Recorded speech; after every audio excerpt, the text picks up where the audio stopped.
کہتے ہیں۔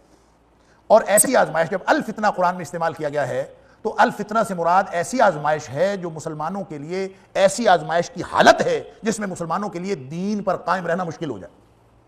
لہذا کہیں بھی ایسی صورتحال پیدا ہو جائے کہ مسلمانوں کے لیے اپنے دین پر عمل پیرا ہونا مشکل ہو جائے تو یہ وہ فتنے کی کیفیت ہے کہ لڑائی چھوٹا گناہ ہے اور مسلمانوں کو دین سے روکنا یہ بڑا گناہ۔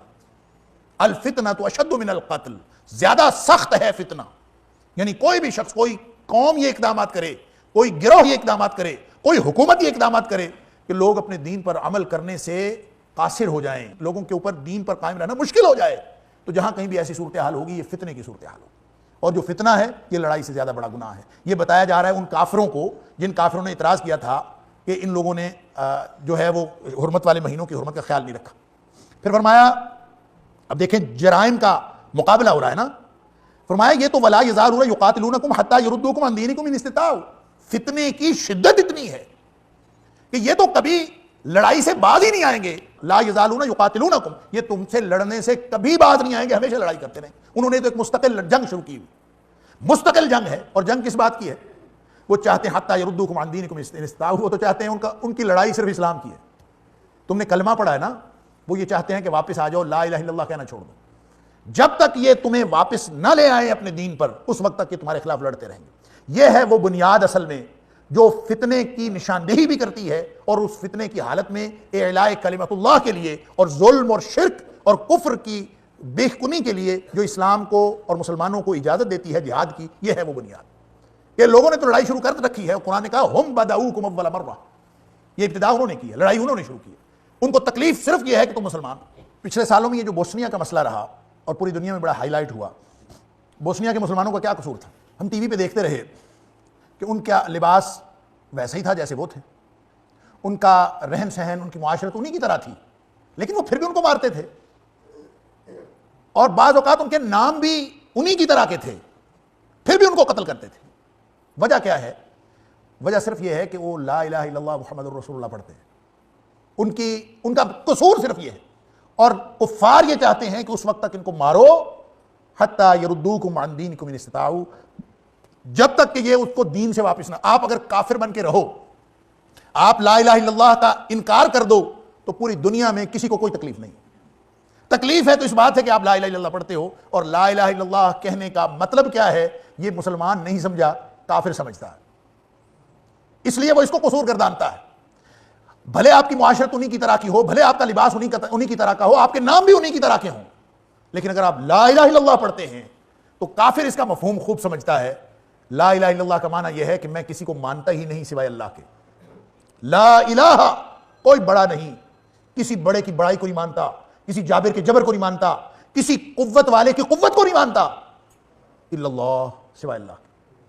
ان کو معلوم ہے کہ جو لا الہ الا اللہ پڑھتا ہے نا، وہ کسی کے سامنے سر نگوں نہیں ہو سکتا، وہ کسی کا غلام نہیں ہو سکتا، اس سے ہر وقت خطرہ ہے۔ جو اللہ کا غلام ہے اس سے ہر وقت خطرہ ہے۔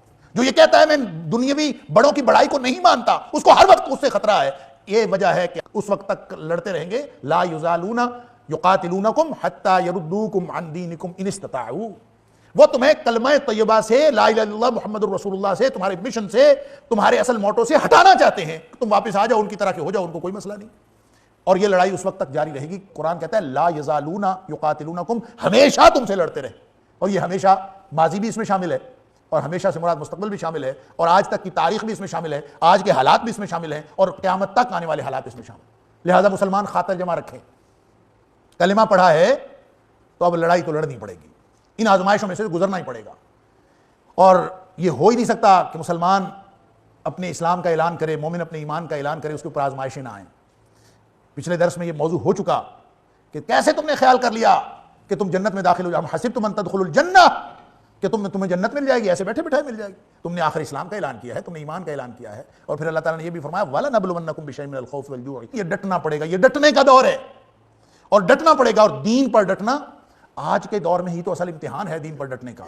ہر دور میں ہم یہ سنتے آئے، اپنے بڑوں سے بھی سنتے تھے کہ مشکل ترین دور ہے اسلام کے حوالے سے، بچپن میں بھی ہم سنتے تھے کہ مشکل ترین دور ہے، آج بھی ہم کہتے ہیں مشکل ترین دور ہے۔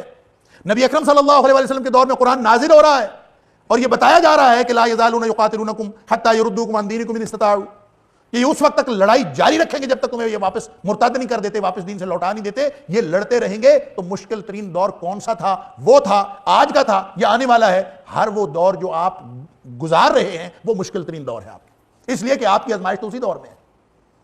لیکن یہ دور جس میں ہم زندگی گزار رہے ہیں، دور فتن، جو کتاب الفتن احادیث کے اندر جو فتن کا باب ہے، فتنوں کا، اصل آزمائش کا، تو مجھے لگتا ہے کہ یہ وہی اصل جو آزمائش کا دور ہے وہ یہی، اور جو ڈٹنا ہے جس کے بارے میں نبی اکرم صلی اللہ علیہ وسلم نے فرمایا تھا کہ اس دور میں دین پر عمل کرنا اور دین پر ڈٹنا اتنا مشکل ہوگا کہ قبض علی الجمر، جس طرح آگ کا انگارہ ہاتھ میں پکڑنا مشکل ہے، اللہ اکبر، اسی طرح دین پر عمل کرنا مشکل ہے۔ اور سارے کے سارے کفار اور عالم کفر جڑ کے اس بات کی کوشش کر رہا ہے کہ تمہیں دین سے برگشتہ کر دے، تمہاری ساری اقدار ختم کرنا چاہتا ہے۔ اور اگر اس دور میں کوئی شخص دین پر قائم رہے گا تو نبی اکرم صلی اللہ علیہ وسلم نے خوشخبری بھی دی تھی کہ وَلِلْعَامِلِ فِيهِنَّ أَجْرُ 50، اس دور میں جو دین پر ڈٹے گا اس کے لیے 50 لوگوں جتنا اجر ہے۔ پوچھا گیا اللہ کے رسول صلی اللہ علیہ وسلم 50 منا و 50 منہم، ہمارے 50 لوگوں جتنا اجر ہے، یعنی صحابہ کرام جتنا، یا پھر اس دور کے گئے گزرے 50 لوگوں کا اجر، کتنا اجر؟ تو نبی اکرم صلی اللہ علیہ وسلم نے فرمایا تھا 50 منکم، 50 تم صحابہ کرام جیسے، 50 صحابہ جتنا اجر۔ تو یہی تو وہ دور ہے جس دور میں ڈٹنے کے لیے خوشخبریاں ہیں اللہ کے رسول صلی اللہ علیہ وسلم کی طرف سے۔ اور یہ لڑائی شروع آج نہیں ہوئی، یہ روز اول سے شروع ہو گئی اور آج تک جاری ہے، اور انہوں نے اس وقت تک جاری رکھنی ہے جب تک لا الہ الا اللہ محمد الرسول اللہ پڑھنے والے لوگ موجود ہیں، اللہ کے دین کو ماننے والے موجود ہیں، کیونکہ وہ تو اس وقت تک قرآن نے فیصلہ کر دیا حتی یردوکم عن دینکم ان استطاعوا، اگر ان کا بس چلے تو تمہیں یہ واپس لوٹا لیں، اس وقت تک لڑائی جاری رہے گی۔ اگر مومن مومن ہیں، اگر مسلمان ہیں، کلمہ گو موجود ہیں، تو یہ لڑائی ختم نہیں ہو سکتی، لڑائی تو جاری رہے گی، تمہیں پسند ہو چاہے ناپسند ہو۔